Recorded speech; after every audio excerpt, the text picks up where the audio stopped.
dit ceci. Dans le livre d'Éphésiens, chapitre 6, à partir du verset 1.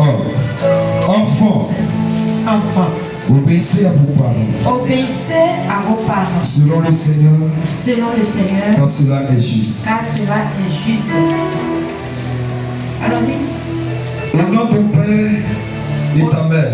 Honore ton père et ta mère. C'est le premier commandement avec une promesse. C'est le premier commandement avec une promesse. Afin que tu sois heureux.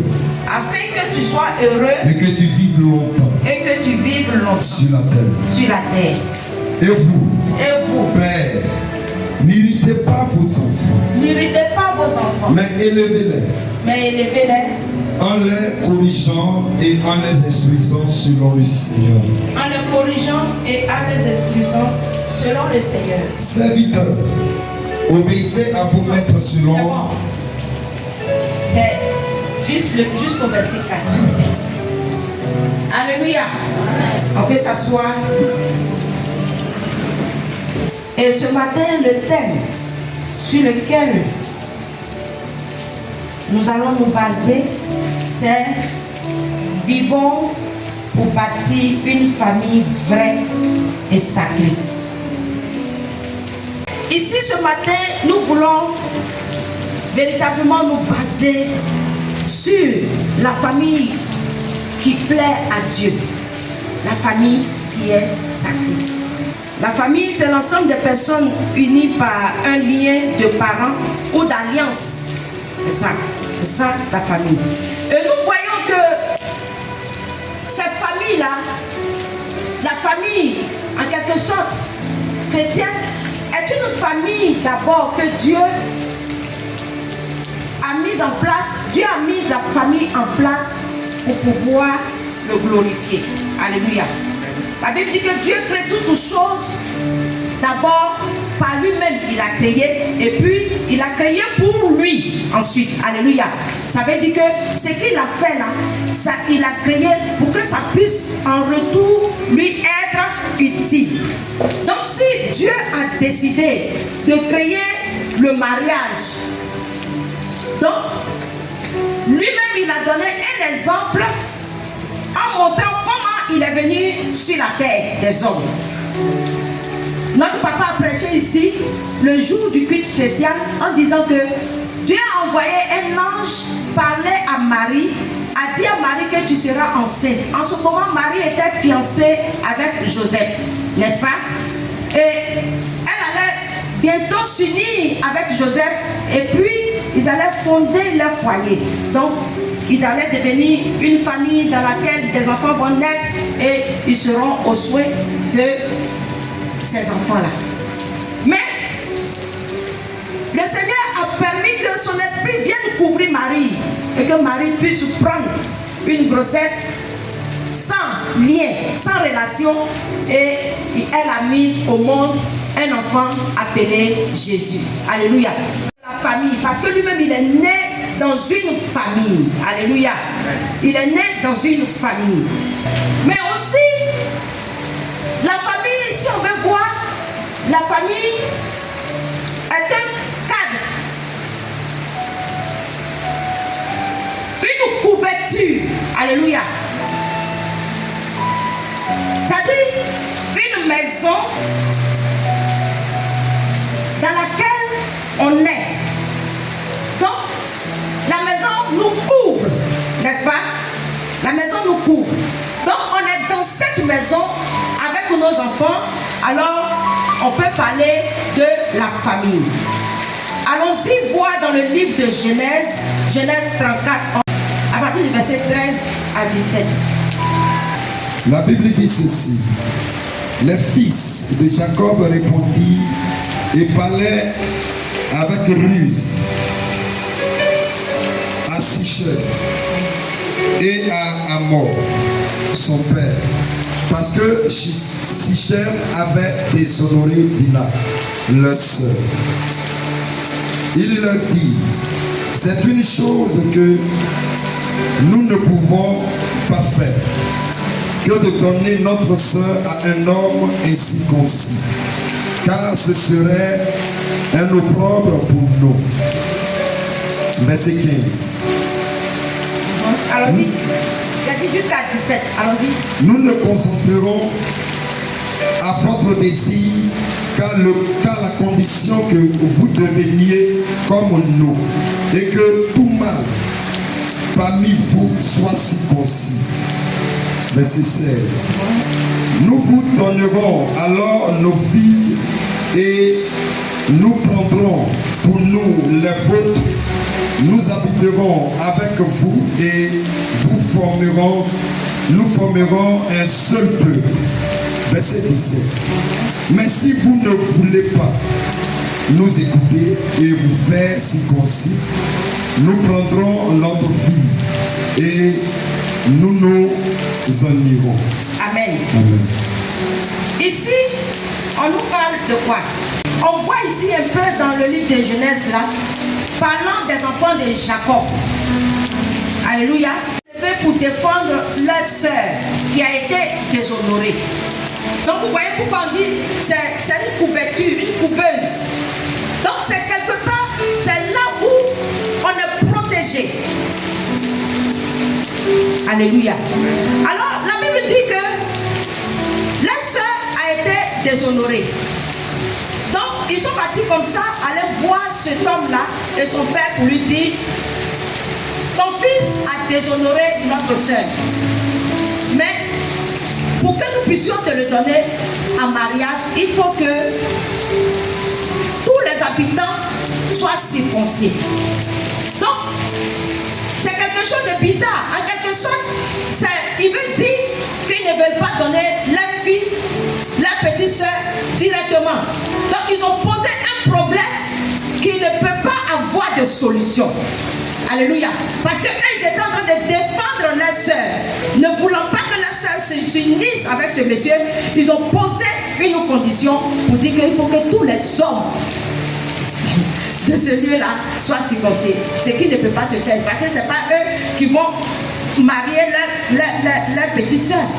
Donc, vous voyez, ils ont formé un bloc pour pouvoir défendre leur soeur. Alléluia. Alléluia. Et nous trouvons qu'il y a des familles qui négligent. Quand l'enfant commence à marcher, l'enfant commence à dire ses premiers mots, l'enfant commence en tout cas à bouger, ça et là. Il y a des comportements que nous remarquons en l'enfant que nous devons tout de suite interrompre. Tu vas me dire, mais c'est comment? On doit taper l'enfant, corriger l'enfant, lui dire non, ce que tu es en train de faire là, ce n'est pas bon. Parce que lui, il n'a pas demandé à venir, mais il est né dans ce cadre-là.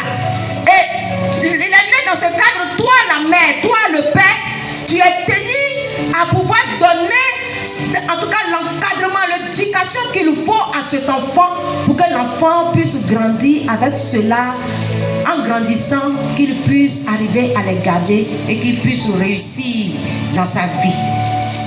Mais on ne le fait pas. Et on néglige. On dit non, c'est un enfant. Il ne connaît rien. Au fil du temps, il va abandonner tout ce qu'il fait. Bien aimé, un enfant, il ne connaît rien. Mais si tu l'approuves dans ses mauvais actes, il va continuer et il va grandir avec ce mauvais comportement. Alléluia. Il va grandir avec ce mauvais comportement. Pourquoi? Parce que toi, la mère, c'est comme ça que tu as été éduqué. Donc toi, tu donnes ça, tu transmets ça à cet enfant ainsi. Or, tu ne sais pas que c'est un danger que tu es en train de courir. C'est à la longue que tu vas comprendre que ce que tu as fait n'est pas du tout bon. Alléluia. Nous allons aller dans le livre de Proverbes pour attester ce que j'ai dit, pour que tu puisses voir. Je lis la parole. Proverbe 22, verset 6. Instruis l'enfant selon la voie qu'il doit suivre. Il dit, donne à un enfant de bonnes habitudes dès ses premières années. Allons-y. Et quand il sera vieux, il ne s'en détournera pas. Et il les gardera même dans sa vieillesse. Amen. Alléluia. Amen. Les bonnes habitudes, ça commence à la maison. Si l'enfant n'a pas reçu les bonnes habitudes à la maison, en société, l'enfant ne pourra pas bien se comporter. Alléluia. L'enfant ne pourra pas bien se comporter. Nos enfants qui vont à l'école, si l'enfant n'a pas reçu de bonnes habitudes à la maison, maman n'a pas enseigné à l'enfant que quand tu arrives à l'école, voilà comment tu dois te comporter. Quand tu es au milieu des gens, voilà ce que tu dois faire. Voilà. Si l'enfant n'a pas reçu ces bonnes habitudes-là, quand l'enfant va sortir, l'enfant ne pourra pas manifester ses habitudes à dehors. Et l'enfant va grandir avec les mauvaises habitudes. Alléluia. On va encore dans le livre de Proverbes, chapitre 1, le verset 8. Écoute mon fils, l'instruction de ton père. Écoute mon fils, l'instruction de ton père. Et ne rejette pas l'enseignement de ta mère. Et ne rejette pas les enseignements de ta mère. Ici, je m'adresse aux enfants. Il dit, écoute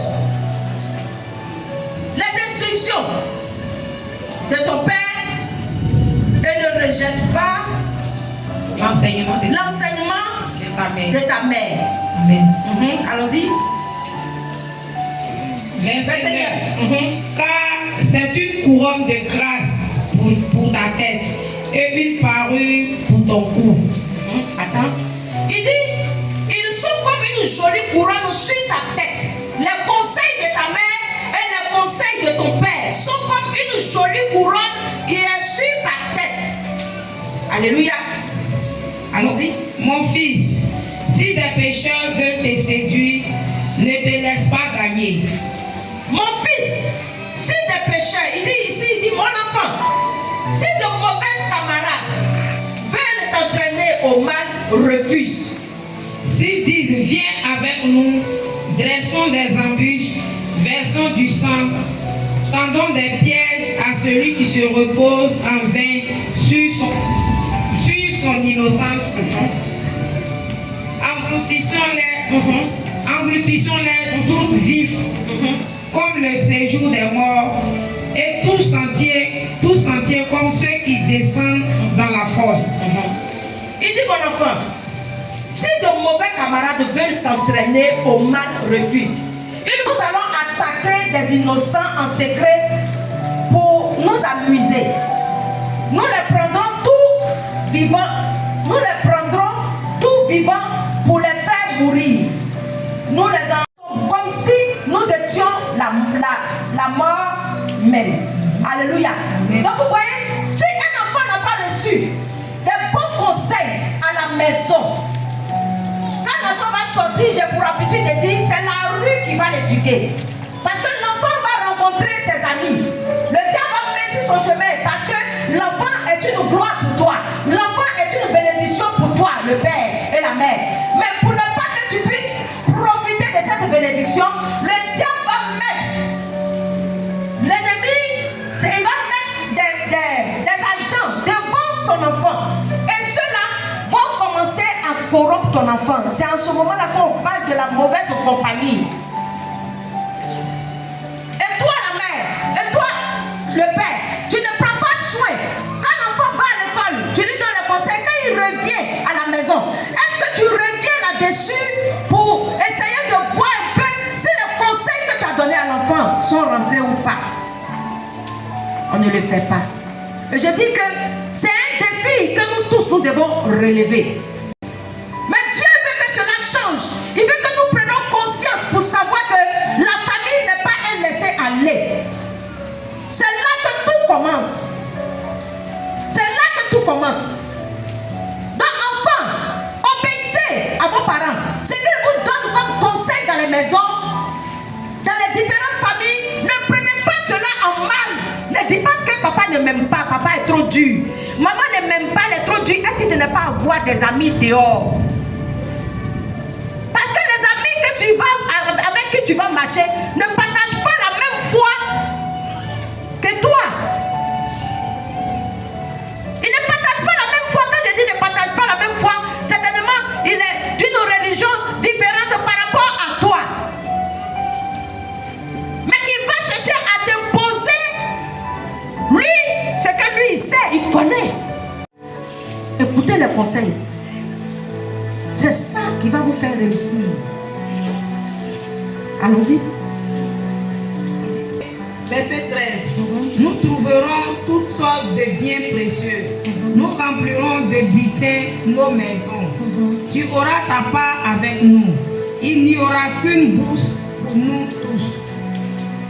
Il n'y aura qu'une bourse pour nous tous.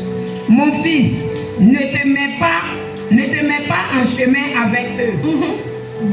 Détourne ton pied de leur sentier, car leurs pieds courent au mal. Ils ont hâte de répandre le sang. Mais en vain, J'arrête au verset 17. C'est ça. Mais en vain, jette-t-on le filet devant les yeux de tous ceux qui a des ailes. C'est fini. Amen. C'est pour ton futur qu'il est en train de te parler. Donc tu dois accepter ce qu'il te donne comme conseil. Tu ne dois pas rejeter. C'est pas parce que tu connais un garçon que ton papa te parler puis tu vas te dresser contre lui en le regardant comme ça, yeux dans yeux. Il parle, tu le regardes, tu hoches la tête.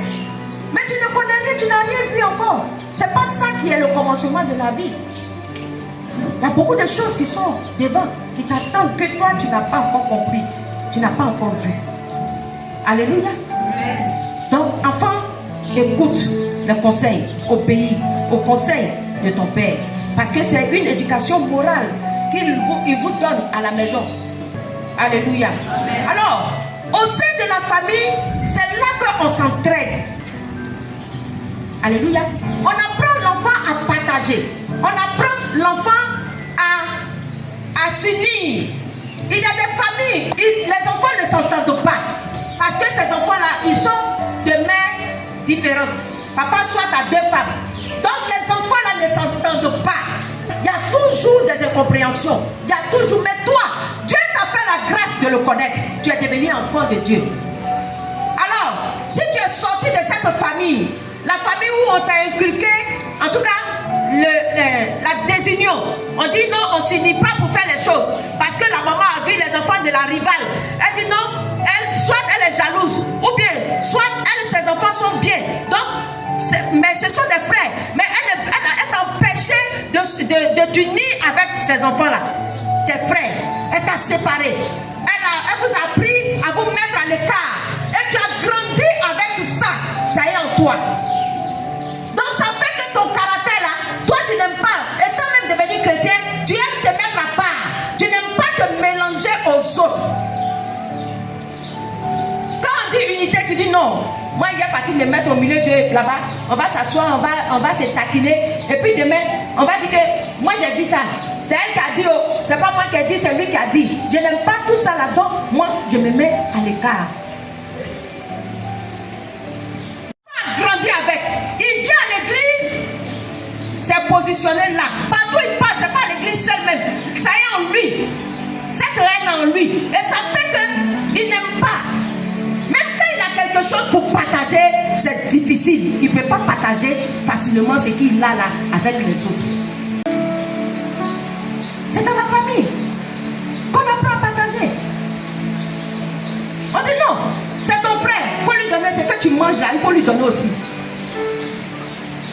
Et si toi, maintenant tu es en train d'avoir des petits enfants, je vais te dire ce matin que commence à éduquer cet enfant-là.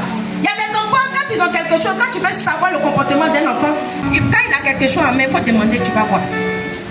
À cet âge-là, il y a des enfants qui donnent. Il y a d'autres qui disent, il retient. Tu vas bouffer. Même sa maman va arracher. L'enfant va pleurer, va se jeter par terre. Cet enfant-là, si tu remarques ce comportement, cet enfant frappe l'enfant. Tu le frappes et puis tu lui dis, on ne fait pas ça. Tout ce que tu es en train de dire là, ça rentre. Parce que c'est par l'aide de cet esprit que tu es en train d'inculquer. En tout cas, c'est une bonne attitude. Cette attitude-là à cet enfant-là. Tape l'enfant. Dis à l'enfant qu'on ne fait pas ça. Partage. Si tu n'as pas corrigé l'enfant dès ce bas âge-là, en ce moment-là, où il est conscient que s'il te donne, ça ne va pas le suffire. Si tu n'as pas, dès maintenant, tu n'as pas tapé dessus, l'enfant va grandir, il sera égoïste. Il ne va pas partager. Oh, la Bible dit, Dieu bénit, pour qu'en retour, on soit aussi une bénédiction pour les autres. Quand il sera chrétien, il sera enfant de Dieu. il ne va pas partager. Et c'est là qu'on voit qu'il y a des chrétiens qui sont méchants. Dieu les bénit, ils sont dans une assemblée. Mais pour dire qu'ils vont s'élever pour dire non, moi je vais aider telle personne, ils ne le font pas. Ils ne le font pas. Donc c'est dans la famille qu'on apprend l'amour, on apprend l'unité et le partage. Tu as un compte à rendre à Dieu, tu vas rendre compte. Il va te demander, les enfants que je t'ai donnés là, tu les as éduqués comment? Comment est-ce que tu les as éduqués? Dieu va te demander les comptes. Ce n'est pas seulement la maman seule, mais c'est le père et la mère. Donc les deux. Si le père n'est pas là, il vient, la maman doit faire le compte rendu. Si l'enfant te connaît, tu vois que tu ne peux pas le frapper, quand tu vas le taper, il y a des enfants, quand les parents les tapent, ils se placent. Ils se placent, et puis il dit, et il te coupe. Donc tu as l'impression qu'il veut se battre avec toi. Si tu vois que ton enfant se comporte ainsi, ne dis rien. Attends ce que son père vienne, et puis tu racontes. Tu dis à son papa de bien le corriger. Et quand son papa va le corriger, il n'a pas garant l'enfant pour lui dire que si tu as touché à ma femme, c'est moi qui t'ai touché. On savoir que c'est une malédiction pour toi. L'enfant va comprendre. L'enfant va comprendre. Donc ne laisse pas ton enfant se gâter. Ne laisse pas ton enfant, en tout cas, être détruit. Parce que c'est ta bénédiction de lui, mais c'est ta couronne. Alléluia. Alléluia. Quel est le comportement que l'enfant va transporter dans son foyer? C'est ce qu'il a pris chez papa et puis maman là. C'est ça qu'il va prendre pour partir. Alléluia. C'est ça qu'il va prendre pour partir. Donc, on va dire, c'est la mauvaise habitude. Pour les parents qui insultent leurs femmes devant les enfants. Lui aussi, quand il va aller demain, il va insulter sa femme devant les enfants. Vivre en harmonie. Il faut apprendre l'enfant à vivre en harmonie. Tu dois faire. Qu'est-ce que toi, la mère, tu dois faire? C'est de payer un prix pour ses enfants. Alléluia. Pour que ces enfants soient mieux cadrés par le Saint-Esprit. Alléluia. Pour qu'ils soient bien cadrés par le Saint-Esprit.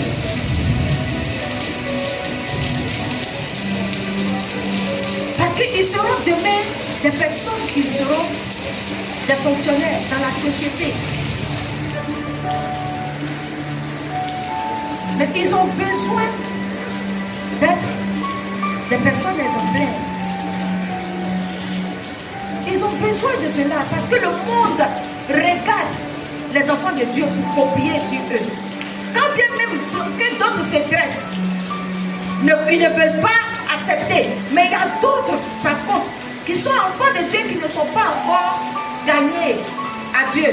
Mais à travers la valeur que tu as inculquée à l'enfant, le bon comportement que tu as donné à l'enfant. Donc, toi, la maman, effort sur toi. Dès maintenant, là, commence à parler. Dieu t'a vu et puis t'a donné cette langue-là.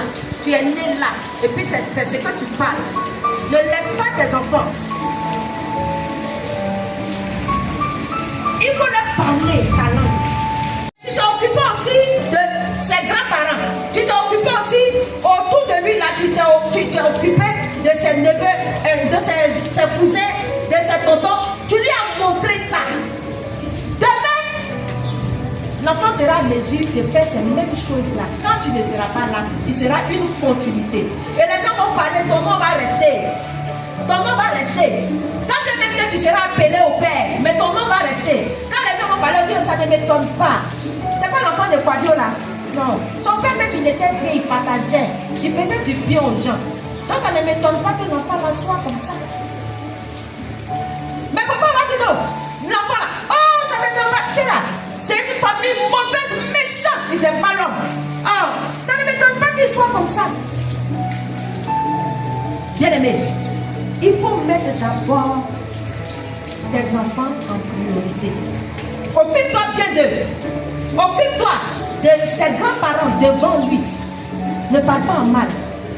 Parce que la Bible dit que tout ce qu'on sème là, c'est ça qu'on va récolter.